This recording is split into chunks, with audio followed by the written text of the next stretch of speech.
রাগ কমানোর উপর স্বামী বিবেকানন্দের কিছু অনুপ্রেরণামূলক বাণী আজ আমি আপনাদের সামনে তুলে ধরার চেষ্টা করছি। স্বামীজি বলেছেন, রাগ করলে নিজের মস্তিষ্কই নিজের শত্রু হয়ে যায়। যে মানুষ হাসতে পারে সে সহজেই রাগ জয় করতে পারে। রাগ যত বাড়ে ততই বিবেক কমে। রাগী মানুষ বন্ধুহীন হয়ে পড়ে। রাগ এলে প্রথমে নীরব হও, পরে চিন্তা করো।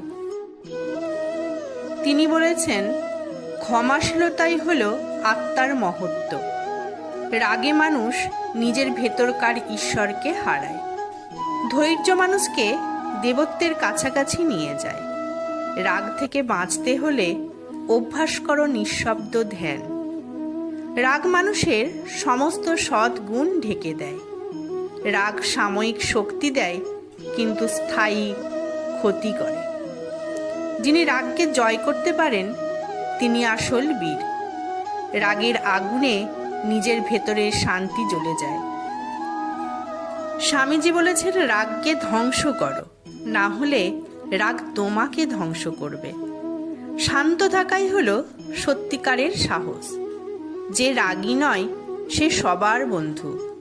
রাগের শেকড় হলো অজ্ঞতা, জ্ঞানের আলোয় সে দূর হয়।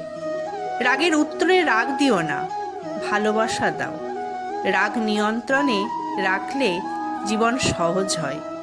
যে নিজের রাগকে দমন করে সেই প্রকৃত রাজা। স্বামীজি বলেছেন, রাগ মানুষকে দুর্বল করে, ধৈর্য মানুষকে শক্তিশালী করে। রাগ হলো ক্ষণস্থায়ী পাগলামি, এড়িয়ে চললেই মঙ্গল। যে মানুষ নিজেকে জয় করতে পারে সেই সর্বশ্রেষ্ঠ।